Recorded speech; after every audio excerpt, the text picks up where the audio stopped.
Esta imagen de la nena de tan solo 14 años, esta que estás viendo en pantalla, una nena que entró esta semana a un colegio con el arma de su padre, que había formado parte de las fuerzas, y después comenzaron a conocerse, ¿no? Algunos testimonios, después de lanzar 3 disparos, comenzó a conocerse un poco más sobre, primero, la violencia en las escuelas, pero también el clima que se vivía en esa escuela, ¿no? Episodios de bullying. Claro, el hostigamiento. El hostigamiento, exacto. Y eso es lo que queremos hablar con la doctora Anabela Cerventi, ella es psicóloga, tiene la amabilidad de estar aquí con nosotros. ¿Cómo estás, Anabela? Bienvenida. Chicos, buenas tardes, buen domingo. Buenas tardes. Ella, entiendo, bueno, fue obviamente internada para hacerle un seguimiento psicológico. Este caso tal vez es un caso extremo, que por eso también llega a los medios, pero ¿cuán habitual es ver una situación en la que un adolescente, después de vivir situaciones de hostigamiento, como decía Luis, bullying o lo que sea, descargan de las peores maneras? Mira, UNICEF tiene una estadística que dice que en los últimos 27 años al menos se reportaron 70 tiroteos con víctimas fatales en las escuelas. Wow. ¿Sí? En la Argentina, 70. No, alrededor del mundo. En todo el mundo. Alrededor del mundo. 70 con víctimas fatales que fueron reportados, porque también hay casos que no se reportan completamente y en los que no hubo víctimas fatales. ¿Sí? Socialmente solemos tener cierta amnesia que es un poco protectora también, ¿no? Porque hace poco hablábamos de ese intento de atentado de algunos chicos también a una escuela, hablábamos de encontrar armas en mochilas, por ejemplo, ¿no? Entonces vamos teniendo cierta amnesia que nos protege un poco de esto, pero también hace que nunca lleguemos a actuar preventivamente en estos casos, ¿no? Que siempre hagamos posvención una vez que suceden las cosas, pero no prevención adecuadamente. Ahora, licenciada, y acá usted mencionaba la prevención. ¿Estos temas deberían haberse conversado previamente? ¿Hubo alertas? ¿El colegio tiene algún tipo de responsabilidad de los profesores, la directora o el director? Hablar de responsabilidades sin conocer el caso a fondo es muy jugado, no debo decir muy allá porque no conocemos a las personas involucradas, no sabemos qué se hacía dentro del colegio. Sucede que en las escuelas chicas muchas veces se da muy por sentado la dinámica de los chicos. Los conocemos a todos, vienen todos los mismos días, la relación con las maestras es los mismos. Entonces se pierde un poco el control porque se entran muchos puntos ciegos, ¿sí? Si nos damos por sentados todos los días. La realidad es que con 10 minutos por semana que le dediquemos a charlar de estos temas en el aula, hace una diferencia enorme. Porque el bullying está más presente de lo que uno cree, ¿no? Escuchemos lo que contaba la portera de esta escuela, porque después comenzaron a conocerse un poco más la historia, ¿no? de esta chica. Y esto es lo que contaba la portera del colegio sobre esta chica de 14 años que entró al colegio armada.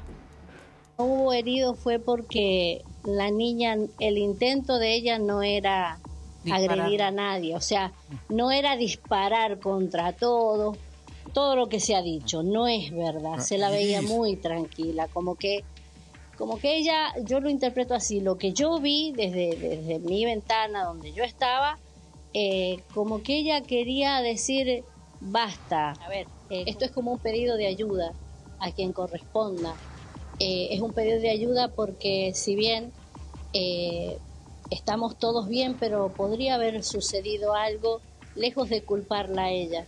Yo creo que el error tiene que ser en algún área y que al que le pertenezca tiene que rever todo eso. Errores tenemos todos, pero culpar, eso es lo que no se debe culpar a nadie. Yo creo que esta niña necesita de nuestro apoyo, necesita de nuestro amor, y lo que hace la gente es juzgar y buscar un culpable. Yo creo que acá son cosas que se deben rever. ¿Por qué digo esto? Porque soy madre, soy abuela y soy tía, y esa niña podría haber sido mi hija, mi nieta, mi sobrina, y es doloroso ver cómo a veces la gente se aprovecha de todo esto para decir lo que no es. No hubo... Bueno, ahí estaba la portera, ¿no? Que hablaba muy bien, me parece, ¿no? Diciendo, porque una compañerita antes había contado que sufría bullying, por ejemplo, porque tenía alguna dificultad en el habla, entonces la portera sale y cuenta esto. Bueno, es un pedido de ayuda. Como psicóloga, ¿Cómo lo lees esto? La portera encima es una figura clave en las escuelas porque ve a los chicos crecer a lo largo de los años y sin la atención de lo académico, ¿no? De lo que pasa dentro del aula. Es una figura clave en las escuelas. Mira, es cierto que ninguna acción que pueda suceder en un aula, en un entorno escolar, justifica una reacción tan desmedida, ¿no? Ayer alguien me preguntó si cuando hablábamos los psicólogos justificábamos los actos de las personas y no, meramente los explicamos, ¿no? La justificación pasa por otro lado, es otro tipo de juicio, ¿no? A ver, nosotros tenemos emociones morales, ¿sí? Por ejemplo, la vergüenza, la culpa, la empatía son emociones morales que lo que hacen es nos ayudan a calibrar éticamente nuestras propias decisiones y nuestras próximas acciones, ¿sí? Y por otro lado, las otras emociones morales, como el asco, el enojo, el desasosiego, la aprehensión, hace que actuemos en contra de alguien, ¿sí? Son dos conjuntos muy diferentes que nos propulsan a determinada acción. Si nosotros no trabajamos a tiempo con la gestión emocional y con el registro de lo que les pasa a los chicos a esa edad todavía no tienen ni intuición moral desarrollada, ni tampoco tienen cabal idea de las consecuencias de sus actos, porque el pensamiento abstracto orientado a futuro no lo tienen desarrollado del todo. Claro. Anabela, yo quería consultarte, porque muchos testimonios aseguraban de que esta nena era alguien tranquila, que no presentaba rasgos de violencia o que no era una persona conflictiva y que le sorprendió esta reacción. Por eso, ¿cómo podemos separar aquellos jóvenes que sufren bullying y no porque lo demuestren todo el tiempo, tiene que ser una persona conflictiva, sino como el caso de esta nena que seguramente venía aguantando varios actos y esto fue la reacción? Bien, a los chicos les pasan cosas todos los días, ¿no? Y uno suele dar por sentado que solo tienen cuestiones de estudiantes. Te fue bien en el colegio, ¿qué necesitas? Tenés que estudiar y no mucho más, ¿no? Pero los chicos cuando son tranquilos y no son conflictivos, no significa que no tienen conflictos para elaborar internamente, ¿no? La vida del chico no nos tiene que quedar cómoda a los adultos, ¿no? Incluso cuando son callados y se ocupan de sus tareas escolares y tienen buen rendimiento escolar, hay que preguntarles por su mundo interno. Una pregunta clave para saber en qué están los chicos respecto del acoso escolar es preguntarles, ¿vos considerás que tus compañeros y tus amigos se ríen con vos o se ríen de vos? Claro. ¿No? Ahora, el tema también, porque uno puede explotar, como usted está mencionando, como vos estás mencionando, el problema es cómo vos tenés un arma en tu casa y está un adolescente que puede acceder al arma. Sí, eso ya entra dentro del ámbito familiar y ahí tenés que tener cuestiones de infraestructura, de si la menor está mucho tiempo sola en la casa, cuál es la accesibilidad, la posibilidad de espacios de guardado. Evidentemente esto no había pasado antes, con lo cual la familia no lo consideraba un riesgo, ¿no? Bueno, perdón, Agus, porque en ese mismo pueblo el año pasado también hubo un hecho de violencia con un niño, 13 años tengo entendido, en otra escuela que fue con un cuchillo.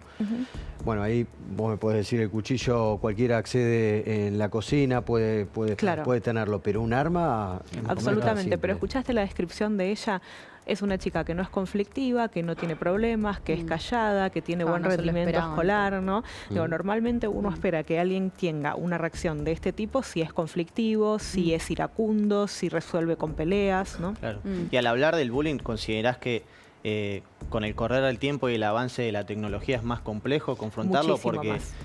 Hoy, yo recuerdo que lo hablábamos ayer en otro de los programas acá en La Nación Más,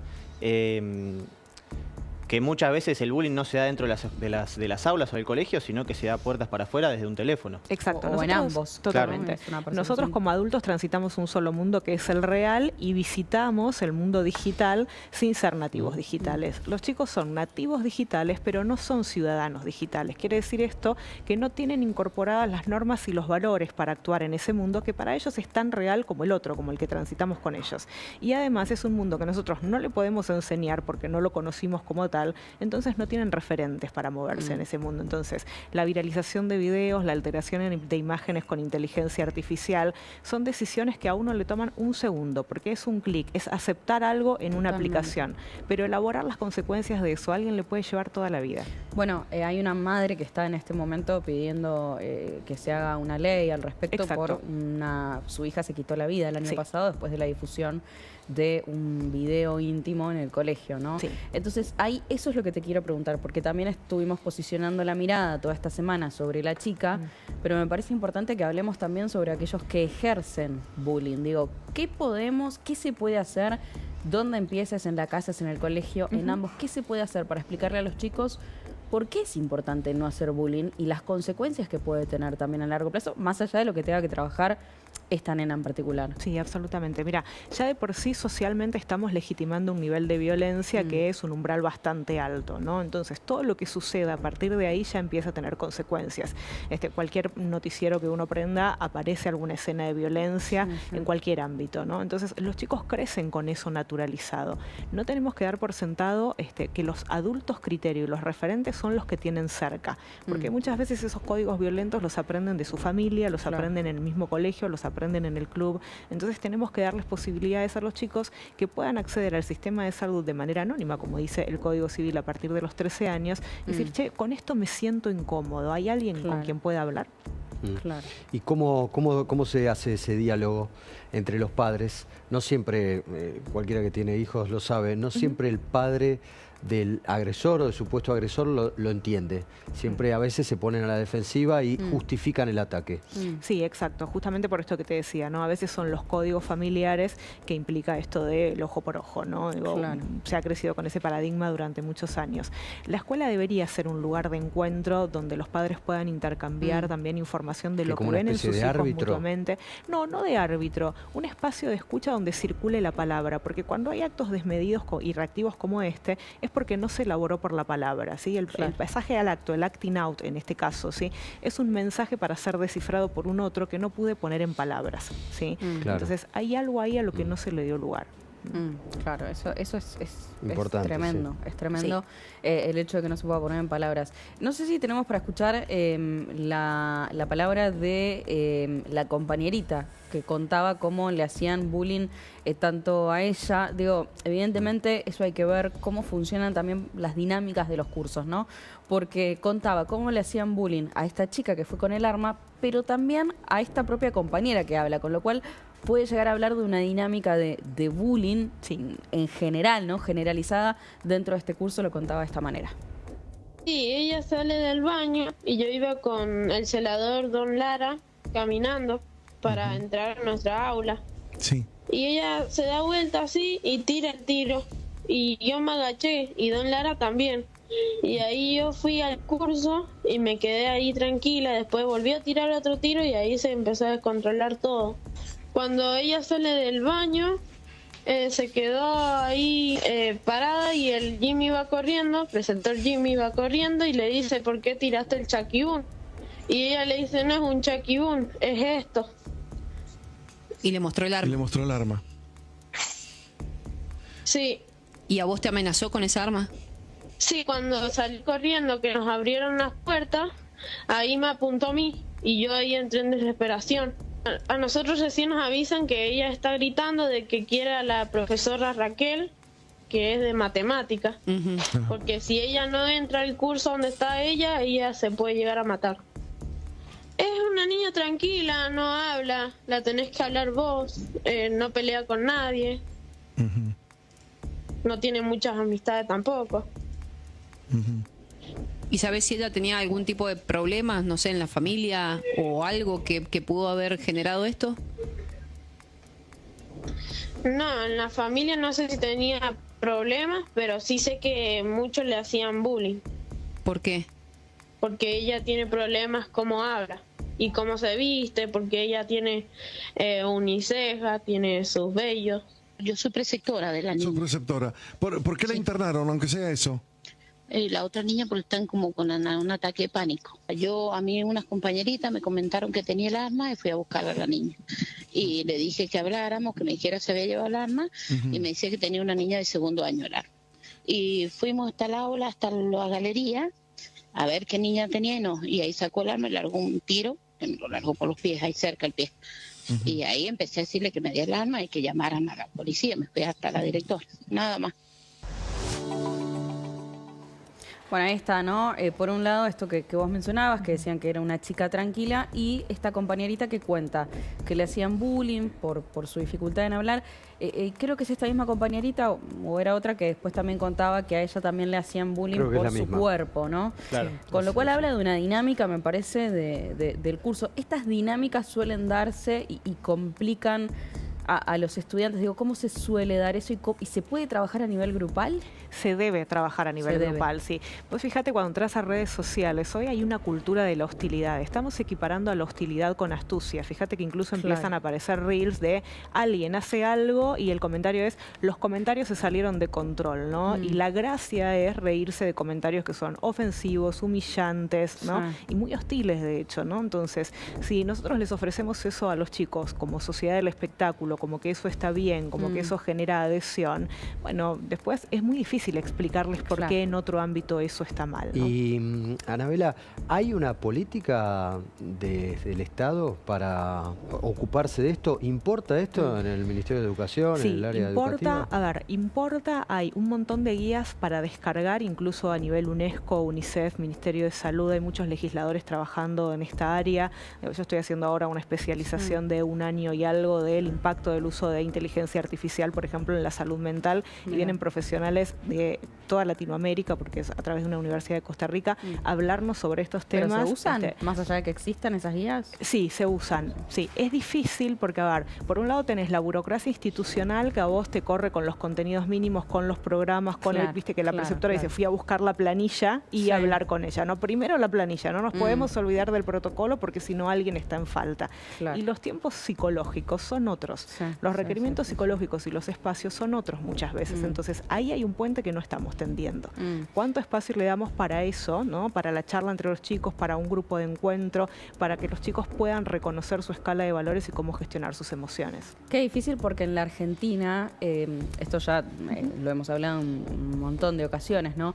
La escuela se ha convertido, por las características que tiene la Argentina, en mucho más que un espacio solamente de educación, ¿no? O sea, hay chicos que, no sé, si no van al colegio tal vez no comen, por ejemplo, ¿no? Y eso muchos docentes dicen que ha ido obviamente en detrimento de la educación porque se preocupan por más cosas que solo educar. Ahora, acá se suma también otro factor, que es el estar presente también para una ayuda que es psicológica. Ahí, ¿cómo se trabaja? ¿Cómo lo debe trabajar el docente cuando hay un docente que no tiene más allá de la capacitación pedagógica, no tiene una formación psicológica, pero sí hay un gabinete psicológico? ¿Cómo se tiene que, cómo tienen que interactuar eso? Primero, comunicar toda dinámica que le llame la atención adentro del aula, por mínima que sea, ¿sí? No se puede subestimar, aunque tengan que llenar muchas planillas, porque muchas veces la queja de los directivos y de los docentes es esa, ¿no? Entonces, no subestimar ningún pedido de los chicos. Ellos piden ayuda como pueden, de acuerdo a lo que tienen permitido en sus códigos culturales de la familia, ¿no? Entonces, no hay que subestimar nada. Y si como escuela no podemos y no tenemos los conocimientos para abordarlo, se puede pedir una supervisión con algún profesional, psicólogo, psiquiatra, médico, con alguien que trabaje con estos temas y pueda ir a dar una charla, pueda ir a dar una capacitación a medida de lo que está sucediendo en esa escuela. Claro, sí, este caso fue en una escuela, pero el bullying puede ser en un club, totalmente, en los juegos online. El ciberacoso, sí, bueno, las tecnoadicciones son otro tema que estamos trabajando, que es inmenso, pero digo, todo lo que ocurre en su mundo digital, como te decía antes, nos queda muy lejos. Yo les aconsejo siempre a los padres no avasallar sobre la intimidad de los chicos, porque ellos necesitan ir generando esta noción de mundo privado y de intimidad, ¿no? Porque si no también aparece esta viralización de videos, de fotos y demás sin medida, ¿no? Pero sí que se descarguen los padres en sus teléfonos las mismas aplicaciones que usan los chicos para poder ver qué tipo de contenido consumen, cuál es el lenguaje y puedan establecer diálogos con los chicos. Mira, vi esto, ¿a vos qué te parece? Y esto como no solamente qué pensás de esto, sino cómo esto te hace sentir. ¿Te genera alguna incomodidad? No nos olvidemos que está en juicio al creador del famoso reto de la ballena de TikTok, a quien se lo acusa de más de 200 muertes de adolescentes, ¿no? Qué tremendo, por favor. Anabela, interesantísimo poder charlar todo esto con vos. Gracias por haber venido.